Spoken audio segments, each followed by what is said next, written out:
এতিয়া পৃথিৱীৰ অসুখ।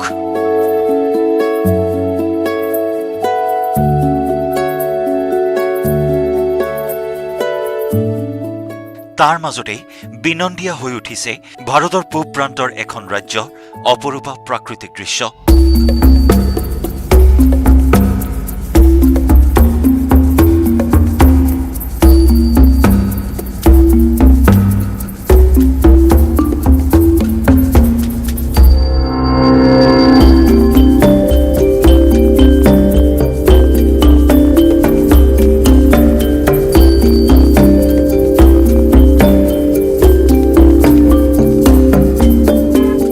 মহামাৰী কৰোনাৰ প্ৰভাৱ পৰি প্ৰাণৰ মমতাত মানৱ জাতি গৃহবন্দী পৰ্যন্ত হ'বলগীয়া হৈছে যদিও প্ৰকৃতিৰ মনোমোহা নিভাঁজ দৃশ্যই মতলীয়া কৰে ভ্ৰমণ প্ৰেমিকক।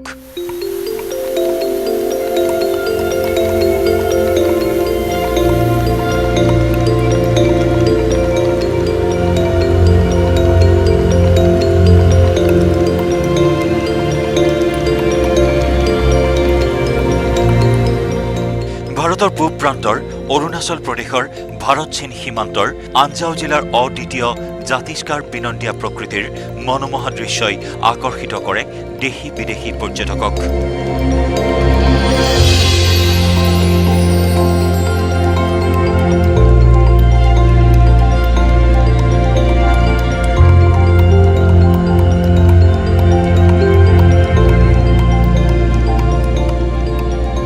পাহাৰীয়া ৰাজ্যখনৰ ভাৰত চীন সীমান্তৰ আঞ্জাও জিলাৰ ডংগাঁও, নামটি হিলছ, মেচাই ৱালং, কাহো, ডং ভেলী, কিবিটো আদি প্ৰকৃতিৰ নান্দনিক দৃশ্য অতি মনোৰম।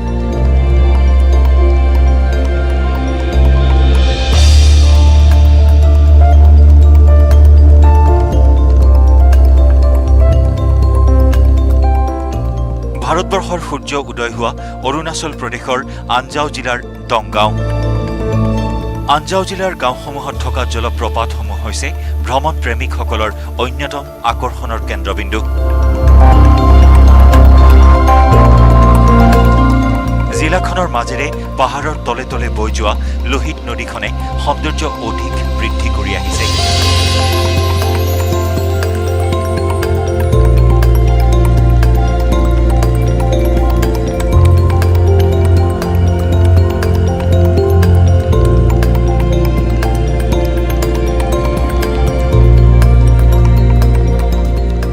জিলাখনৰ ডংগাঁও আৰু ডং ভেলীলৈ বহু প্ৰকৃতিপ্ৰেমী ভ্ৰমণকাৰীৰ আগমন হয়,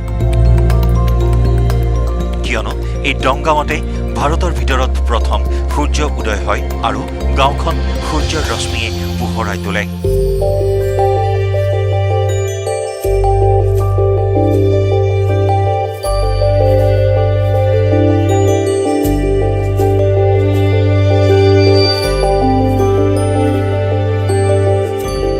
আনহাতে কিবিটো অঞ্চলত 1961 চনৰ ভাৰত চীন যুদ্ধৰ বহু স্মৃতি তথা জীয়া ছবিখন দেখিবলৈ পোৱা যায়।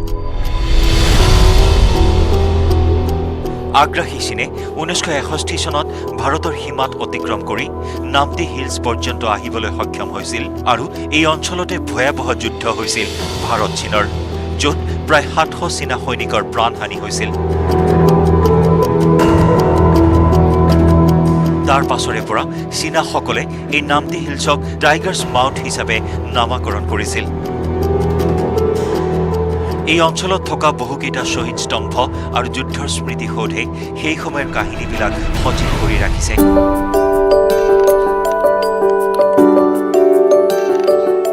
ডাৱৰে লুকা ভাকু খেলা এই অঞ্চলৰ জনসাধাৰণৰ অতি সাধাৰণ জীৱন যাপনে প্ৰকৃতিৰ মনোমোহা নিভাঁজ ৰূপক জীয়াই ৰাখিবলৈ যথেষ্ট অৰিহণা যোগাই আহিছে। উল্লেখযোগ্য যে নিজ কৰ্তব্যৰ লগতে কিবিটো অঞ্চলত পৰ্যটনস্থলী হিচাপে গঢ়ি তুলিছে ভাৰতীয় সেনাবাহিনীয়ে।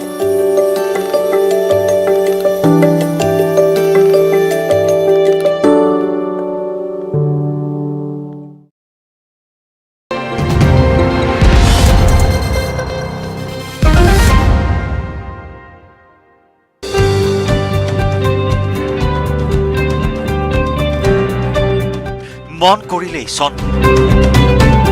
এই আত্মবাক্যশাৰীৰ সাৰমৰ্ম বুজি উঠা সকলেহে জীৱন যুঁজৰ হেজাৰ প্ৰাচীৰ নেওচি হলেও ব্যতিক্ৰমী কাৰ্যসিদ্ধিৰ জৰিয়তে সমাজত নজিৰ সৃষ্টি কৰিবলৈ সক্ষম হৈছে। কঠোৰ অধ্যৱসায়, একান্তপতীয়া প্ৰচেষ্টা আৰু অধিক মানসিক দৃঢ়তাৰ বাবে পুনৰ ডিব্ৰুগড়ৰ এজন 12 বছৰীয়া কিশোৰ তথা 7ম শ্ৰেণীৰ ছাত্ৰই ইণ্ডিয়া বুক অৱ ৰেকৰ্ডছত নিজৰ নাম অন্তৰ্ভুক্ত কৰিবলৈ সক্ষম হৈছে।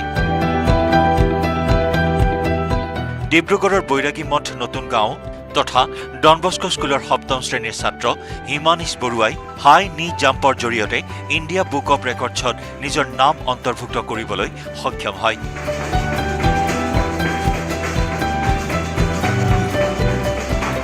বৈৰাগী মঠ নতুন গাঁৱৰ টংকেশ্বৰ বৰুৱা আৰু দীপাঞ্জলি বৰুৱাৰ একমাত্ৰ সন্তান হিমানিশে মাত্ৰ 30 ছেকেণ্ডত 104 বাৰ হাই নি জাম্পৰ জৰিয়তে পূৰ্বৰ ৰেকৰ্ড ভংগ কৰি নিজৰ নাম খোদিত কৰে ইণ্ডিয়া বুক অৱ ৰেকৰ্ডছত।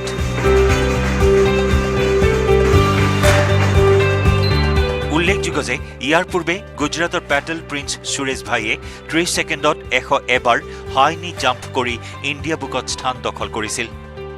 ডিব্ৰুগড়ৰ 7ম শ্ৰেণীৰ ছাত্ৰজনে গুজৰাটৰ যুৱকজনৰ অভিলেখ ভংগ কৰি 30 ছেকেণ্ডত 104 বাৰ হাই নি জাম্প মাৰি অভিলেখ ৰচিছে। ইণ্ডিয়া বুক অৱ ৰেকৰ্ডছ কৰ্তৃপক্ষৰ পৰা হিমানিশক এখন প্ৰমাণপত্ৰ, এখন পৰিচয় পত্ৰ, এখন কিতাপ, এটা লগো, এটা মেডেল, এটা পেজ আৰু এটা কলম প্ৰদানেৰে স্বীকৃতি দিয়ে। ডিব্ৰুগড়ৰ 7ম শ্ৰেণীৰ ছাত্ৰজনে ইণ্ডিয়া বুক অৱ ৰেকৰ্ডছত স্থান দখল কৰি গৌৰৱ কঢ়িয়াই অনাত পিতৃ মাতৃ, বিদ্যালয় কৰ্তৃপক্ষ আৰু স্থানীয় ৰাইজ উৎফুল্লিত হৈছে। এইটো ক্ষেত্ৰত মই বহুত সুখী হৈছোঁ ল'ৰাটোৰ কাৰণে, যে এইখিনি কৰিব পাৰিছে। মই এটা কথাই কওঁ যে ল'ৰা ছোৱালীবিলাকে প্ৰায় মোবাইলত ব্যস্ত নাথাকি নিজৰ অন্যান্য খেলবিলাকত নিজে বাছি লৈ পেলাই যিকোনো এটা খেল কৰিবলৈ বাছি লৈ যাতে আগবাঢ়ি যাব পাৰে আৰু খেলত সেই খেলটোত আগবাঢ়ি যাব পাৰে, তেনেকুৱা এটা কৰিব লাগে ল'ৰা ছোৱালীবিলাকে। দীঘলীয়া লকডাউনৰ সময়ত একাংশ ছাত্ৰ ছাত্ৰী মোবাইল বা অন্যান্য ছ'চিয়েল মিডিয়াত ব্যস্ত থকাৰ মাজতে আন একাংশই নিজৰ অধ্যৱসায়ৰ জৰিয়তে ৰাষ্ট্ৰীয় পৰ্যায়ত নাম খোদিত কৰিবলৈ সক্ষম হৈ আনৰ বাবেও আদৰ্শ দেখুৱাবলৈ সক্ষম হৈছে।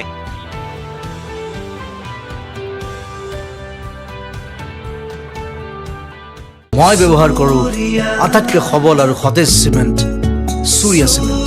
সূৰ্যা চিমেণ্ট, অটুট ঘৰ, অটুট অসম।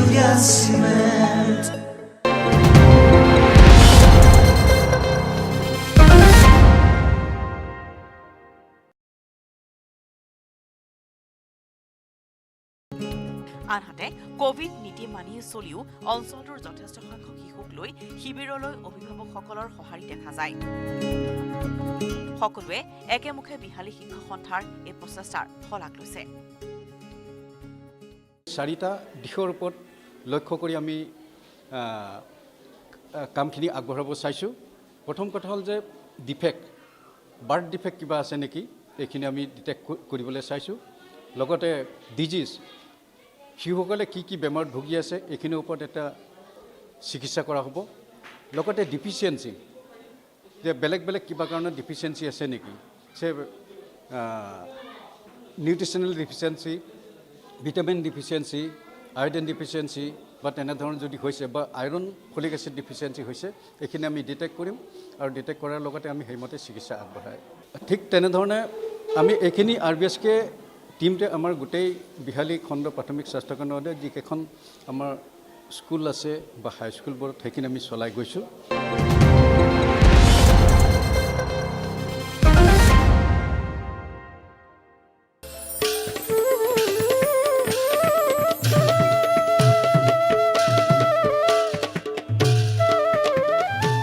চাৰি, 5 আৰু 6 ফেব্ৰুৱাৰীত ককা বাগ্মীবৰ নীলমণি ফুকন সমন্বয় ক্ষেত্ৰত অনুষ্ঠিত হ'ব শ্ৰীমন্ত শংকৰদেৱ সংঘৰ 91 সংখ্যক বাৰ্ষিক অধিৱেশন।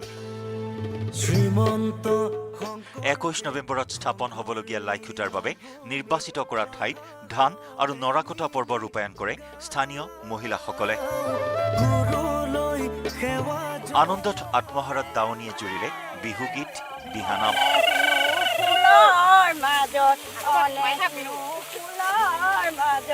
হয়, ককা বাগ্মিবৰ নীলমণি ফুকন সমন্বয় ক্ষেত্ৰত 2022 চনৰ 4, 5 আৰু 6 ফেব্ৰুৱাৰীত অনুষ্ঠিত হ'ব শ্ৰীমন্ত শংকৰদেৱ সংঘৰ 91 সংখ্যক বাৰ্ষিক অধিৱেশন। নাহৰকটীয়া ৰাঙলী পথাৰৰ ককা বাগ্মিবৰ নীলমণি ফুকন সমন্বয় ক্ষেত্ৰত চলিছে এতিয়া প্ৰস্তুতি। বাৰ্ষিক অধিৱেশন উপলক্ষে অহা 21 নৱেম্বৰত শ্ৰীমন্ত শংকৰদেৱ সংঘৰ পদাধিকাৰ কমলাকান্ত গগৈয়ে লাইখুটা স্থাপন কৰিব। সেয়েহে সোমবাৰে ৰাঙলী পথাৰৰ স্থানীয় ৰাইজৰ লগতে দুলীয়াজান, টিংখং, ৰাজগড়, নামৰূপ, টেঙাখাট আৰু নাহৰকটীয়াৰ পৰা শতাধিক মহিলাই লাইখুটা পোতা ঠাইত ধান দোৱা আৰু নৰা কটা পৰ্ব ৰূপায়ণ কৰে। এই পৰ্বৰ মাজতে দাৱনীসকলে গুৰুজনাৰ অপূৰ্ব সৃষ্টি, দিহানাম আৰু বিহুগীত গাই এক সুন্দৰ পৰিৱেশৰ সৃষ্টি কৰিবলৈ প্ৰয়াস কৰে। প্ৰায় 10,000 ভকত বৈষ্ণৱ সমাগম হ'বলগীয়া এই কাৰ্যসূচীত ভকতসকলক আদৰিবলৈ প্ৰস্তুতি প্ৰায় সম্পূৰ্ণ বুলি প্ৰকাশ কৰে উদযাপন সমিতিৰ সম্পাদক হৰিপ্ৰসাদ গগৈয়ে। ডিব্ৰুগড় জিলা শাখাই এখন গুৰুত্বপূৰ্ণ মূল অধিৱেশন অনুষ্ঠিত কৰিবৰ কাৰণে বহুখিনি জল্পনা কল্পনা কৰি আজি অহা 21 নৱেম্বৰত লাইখুটা পোতা অনুষ্ঠানৰ আমি আহি পৰিছোঁ। লাইখুটাটো পুতিবৰ কাৰণে ধাননি পথাৰত উপযুক্তভাৱে সুবিধা নথকাৰ কাৰণে আমি ধাননিখিনি কাটি লৈ হ'লেও আমি লাইখুটা স্থাপনৰ যিটো কাৰ্যসূচী সেইটো আমি সমাপন কৰিবলৈ বিচাৰিছোঁ। গতিকে আজি আমাৰ আশে পাশে থকা গাঁৱৰ ৰাইজে আহি মহিলাসকলে ধান কাটিছে আৰু নৰা কাটিছে। আমি আশা ৰাখিছোঁ যে ডিব্ৰুগড় জিলা শাখাত এই হ'ব লগা মূল অধিৱেশনত আমি যেনেধৰণে আশা কৰিছোঁ ৰাইজৰ সহযোগিতা, তেনেধৰণৰ সহযোগিতাখিনি পাইছোঁ আৰু আগন্তুক দিনৰ আমি কাৰ্যসূচীখিনি যাতে তেনেধৰণৰ সহায় সহযোগিতাখিনি পাওঁ ইয়াকে আমি আশা ৰাখিছোঁ। আৰু আমি সকলোকে জনাব বিচাৰিছোঁ মুক্ত মনে জিলা শাখাৰ সভাপতি হিচাপে আজি এই কাৰ্যসূচী, তাৰপিছত মূল অধিৱেশনৰ কাৰ্যসূচী আমি যাতে সকলোৱে সহযোগিতা, আমাৰ জাতি বৰ্ণ ধৰ্ম নিৰ্বিশেষে যাতে সকলোৱে আহি আমি আমাৰ এই পবিত্ৰ কাৰ্যসূচীত আমাৰ অংশগ্ৰহণ কৰে, এইটো আমাৰ সকলোলৈ আবেদন থাকিলে। আৰু আমি আশা ৰাখিছোঁ যেনেধৰণে ৰাইজে সেৱাখিনি কৰিবলৈ আগবাঢ়ি আহিছে আমি আজি বৰ ভাল পাইছোঁ। এই ধান দোৱা পৰ্বত প্ৰাক্তন বিধায়িকা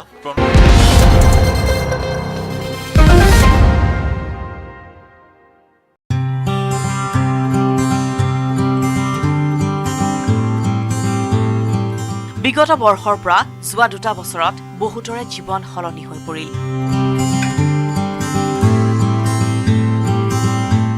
বিশেষকৈ কোভিড অতিমাৰীৰ প্ৰভাৱে বাৰুকৈয়ে প্ৰভাৱিত কৰি তুলিছে শ্ৰমজীৱী লোকসকলক।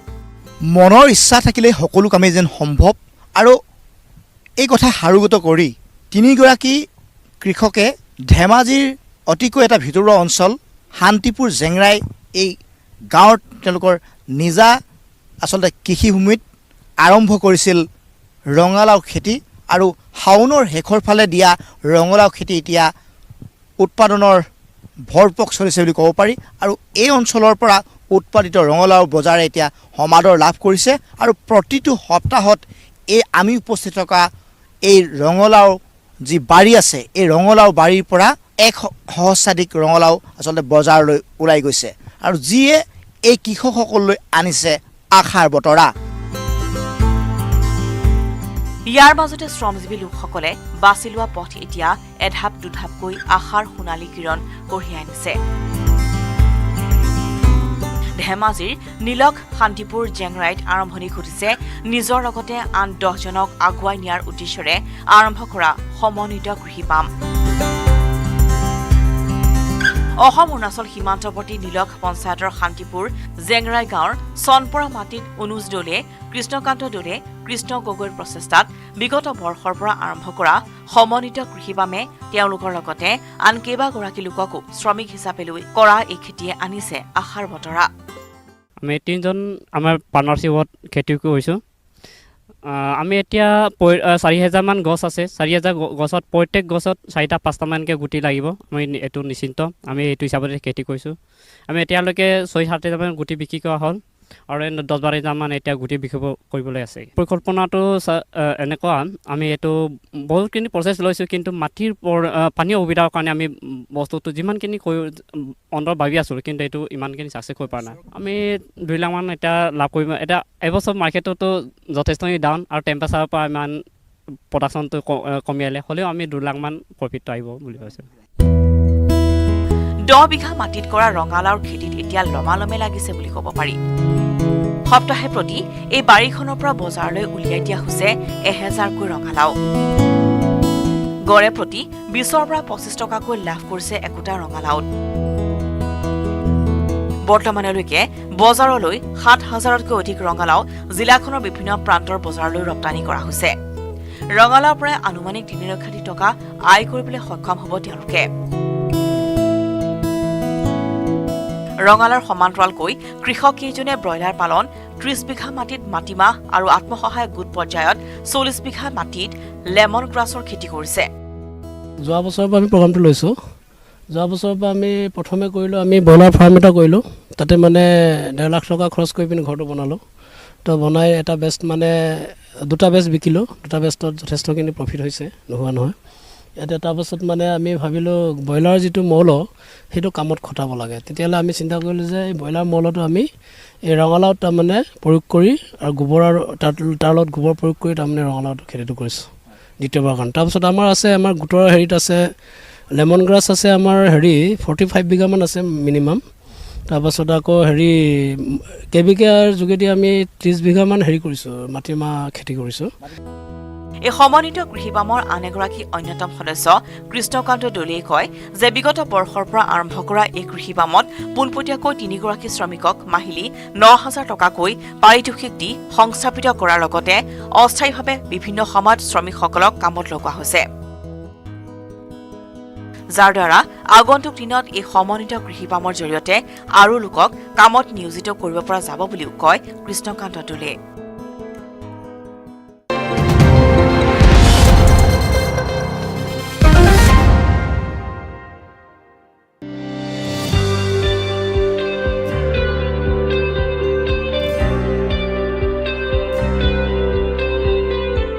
কৰ্মস্পৃহা মানৱ জীৱনৰ সফলতাৰ মাপকাঠি। কৰ্মমুখী চিন্তাৰে পুৰুষৰ সমানে সমানে বৰ্তমান মহিলাসকলো সমাজৰ বিভিন্ন ক্ষেত্ৰত আগবাঢ়ি আহিবলৈ সক্ষম হৈছে। গহপুৰ টকোবাৰী পঞ্চায়তৰ ফাটিয়াবাৰীত আৰম্ভ হৈছে এখন মহিলাৰ সাপ্তাহিক বজাৰ। অসম ৰাজ্যিক গ্ৰামীণ জীৱিকা অভিযান গাঁও সংগঠন সমন্বয়ক সমিতিৰ উদ্যোগত হেলেম মণ্ডল পৰ্যায়ৰ সংগঠনৰ সহযোগিতাত আৰম্ভ হোৱা এই বজাৰখনে গহপুৰ টকোবাৰীৰ মহিলাসকললৈ কঢ়িয়াই আনিব উপাৰ্জনমুখী এটি আশাৰ বাৰ্তা। সাপ্তাহিক বজাৰখনত উপলব্ধ হ'ব অঞ্চলটোৰ আত্মসহায়ক গোটসমূহৰ দ্বাৰা উৎপাদিত সকলো থলুৱা সামগ্ৰী। বজাৰখনত সকলো বিক্ৰেতাই হ'ব মহিলা। ঘৰুৱা কাম কাজ কৰাৰ উপৰিও সাপ্তাহিক বজাৰখনত এটা দিন মহিলাসকলে সময় দিব, যাৰ জৰিয়তে তেওঁলোক আৰ্থিকভাৱেও স্বাৱলম্বী হ'ব পাৰিব। হয়, আমি বজাৰ আৰম্ভ কৰিছোঁ। আমাৰ যিহেতু আত্মসহায়ক গোটৰ মহিলাসকলে তেওঁলোকে ঘৰতে উৎপাদন কৰা বস্তুখিনি এখন উপযুক্ত স্থান পোৱা নাছিলে, গতিকে আমি সেই উপযুক্ত স্থান দিবৰ কাৰণে আজি মহিলা বজাৰখন পতাৰ এটা আমাৰ সুযোগ দিয়া হৈছে। আমাৰ এই বজাৰখনৰ জৰিয়তে আমাৰ মহিলাসকল বহুতখিনি স্বাৱলম্বিত হ'ব বুলি ভাবিছোঁ। যিহেতু আমাৰ পইচা অবিহনেতো একো নহয়, গতিকে পইচা হ'লেহে আমাৰ গোটেই কামখিনি আগবাঢ়ি যাম। এখন ঘৰ চলাবলৈ যিহেতু পইচাৰে প্ৰয়োজন নহয় জানো, গতিকতে আমাৰ আৰ্থিকটো সবল হ'লেহে আমাৰ ঘৰখনো সবল হ'ব, মানে গোটেইখিনি সবল কৰিব পাৰিম বুলি ভাবিছোঁ। গতিকে এইখিনি বজাৰৰ আমাৰ এইখন বজাৰৰ জৰিয়তে আমি যথেষ্টখিনি স্বাৱলম্বিতা হ'ম বুলি ভাবিছোঁ। মনত আশা আৰু উদ্যম লৈ আৰম্ভণি কৰা এই বজাৰখনলৈ প্ৰথম দিনাই আহিল যথেষ্ট সংখ্যক গ্ৰাহক। গহপুৰ টকোবাৰীৰ এই মহিলা বজাৰখন শুভ উদ্বোধন কৰে হেলেম ৰাজহ চক্ৰ বিষয়া লুকুমণি বৰাই।